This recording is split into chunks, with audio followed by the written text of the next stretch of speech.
BNP নাম বলতে লজ্জা নাই, জামাত আছে, জাতীয় পার্টি আছে, আমাদের গণ অধিকার পরিষদের দুইটা ভাগ আছে, আরো অনেক দল আছে। প্রত্যেক দলকে আমি নিজেকেও প্রশ্ন করছি যে আমি নিজেও যেন ভারতের দালালি না করি। যারা করছেন আপনাদের প্রতি নাগরিকদের পক্ষ থেকে ধিক্কার জানাই, এবং আওয়ামী লীগের যেই পরিণতি হয়েছে আমারও সেই পরিণতি হবে রাজনীতিতে যদি আমি ভারতের দালালি করি। এইটা কিন্তু সবাই মনে রাখি। বিএনপি নাম বলতে লজ্জা নাই, জামাত আছে, জাতীয় পার্টি আছে, আমাদের গণ অধিকার পরিষদের দুইটা ভাগ আছে, আরো অনেক দল আছে। প্রত্যেক দলকে আমি নিজেকেও প্রশ্ন করছি যে আমি নিজেও যেন ভারতের দালালি না করি। যারা করছেন আপনাদের প্রতি নাগরিকদের পক্ষ থেকে ধিক্কার জানাই, এবং আওয়ামী লীগের যেই পরিণতি হয়েছে আমারও সেই পরিণতি হবে রাজনীতিতে যদি আমি ভারতের দালালি করি। এইটা কিন্তু সবাই মনে রাখি। সরকার একটা আছে, সেই সরকারকে আমরা আশা করেছিলাম ভারতের বিরুদ্ধে একটা সরকার। আমরা কি সবাই এটা আশা করি নাই? সবাই আশা করি নাই? শুরুতে এসে ভারতের বিরুদ্ধে গরম গরম বক্তব্য দিয়ে মাঠের দৃষ্টি আকর্ষণ করলো, দৃষ্টি আকর্ষণ করে এখন তারা আবার ভারতের পক্ষে গুণগান গাচ্ছে। আমাদের লজ্জা লাগে। আমাদের বাণিজ্য উপদেষ্টা সে বলছে যে আমরা নাকি আবেগে কথা বলছি।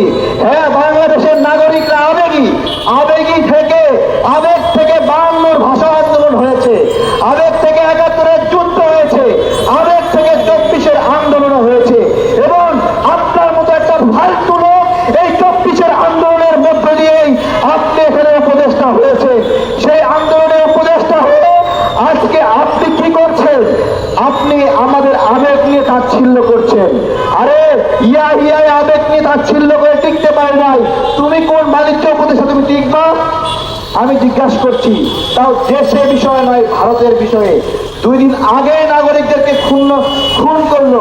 আমি সকল উপদেষ্টাদেরকে বলতে যাচ্ছি, আমরা বাংলাদেশকে স্বাধীন করেছি একটা সুন্দর সরকার পাওয়ার জন্য।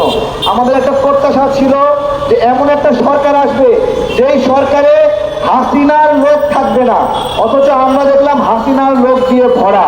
আজকে হাসিনা চলে গেলেও কেন এই সরকার ভারতের তাবেদারি করছে তা কি আপনারা বুঝতে পারছেন? বোঝা যাচ্ছে? আমরা স্পষ্ট হয়ে বলছি, ভারতের ইলিশ পাঠানো চেষ্টাও আপনারা করবেন না। ওই ট্রাকগুলো আমরা লুট করব, আটকায় দিব, নাগরিকদের মধ্যে বন্টন করব, আমরা স্পষ্ট করছি। এবং ভারতকে একটা কথা বলছি, তোমরা পানিকে ব্যবহার করো অস্ত্র হিসেবে আমাদের বিরুদ্ধে। পানি হলো জীবন, সেই জীবনটাকে ওরা অস্ত্র হিসেবে ব্যবহার করে। পানি যদি অস্ত্র হিসেবে ব্যবহার করো তাহলে ইলিশ কেন চাও? ইলিশ কেন চাও? আমরা এই সরকারের কাছে ভারতের এই আগ্রাসনগুলোর বিরুদ্ধে ব্যবস্থা গ্রহণের দৃষ্টান্ত দেখতে চাই, এবং আমরা এমনি বসে থাকবো না। প্রতিদিন এইভাবে চ্যালেঞ্জ করবো এখানে। যখন আপনারা ভারতের আগ্রাসনের পক্ষে কথা বলবেন তখনই আমরা চ্যালেঞ্জ করব। এবং রাজনৈতিক দলগুলো, এখানে বড় বড় দল আছে। আমার নাম মফিজ, ভাড়া হয়েছে 30। সেই বিজ্ঞাপনের আমরা ভুলে গেছি। এটা কেন বিজ্ঞাপন? যাদের মুখে দুর্গন্ধ, সেই দুর্গন্ধ দূর করার জন্য এই বিজ্ঞাপন। ভারতের অমিত শাহর মুখে দুর্গন্ধ, আমরা সরকারকে অনুরোধ করছি তার জন্য 1 কার্টুন ম্যাজিক টুথ পাউডার পাঠানো হোক, যাতে করে এই ভারতীয়দের মুখে দুর্গন্ধ দূর করা যায়।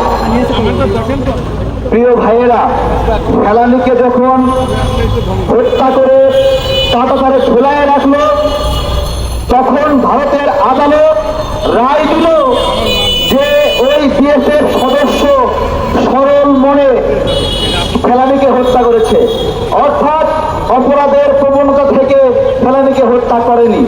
অথচ আজকে অমিত শাহ তার বক্তব্যে প্রমাণিত হলো যে তারা এইভাবে মেরে মেরে ঝুলিয়ে রাখতে চান।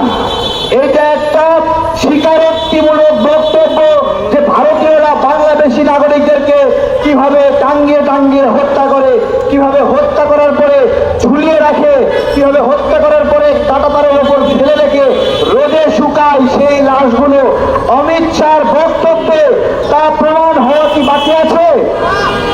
এখন বাংলা বাংলাদেশ রাষ্ট্র হিসেবে উচিত ছিল এই বক্তব্য এবং সেই ফেলানি হত্যা, স্বর্ণাবাস হত্যা, জয়ন্ত হত্যা, তাদের হত্যার ফাইলগুলো আন্তর্জাতিক আদালতে পৌঁছে দেওয়া, প্রতিবেশী দেশগুলোকে পৌঁছায় দেওয়া, দুবাইয়ে পৌঁছায় দেওয়া, কাতারে পৌঁছায় দেওয়া, ওমানে পৌঁছায় দেওয়া, যে পার্শ্ববর্তী একটি মুসলিম সংখ্যাগরিষ্ঠ দেশে নাগরিকদেরকে ভারতীয়রা কিভাবে হত্যা করছে, যাতে করে তাদের সেই বিদেশ গমন, ব্যবসা বাণিজ্য সবকিছুতে মুসলিম দেশগুলো অন্তত সতর্ক থাকে। মুসলিম বিদ্বেষী প্রিয় ভাইয়েরা,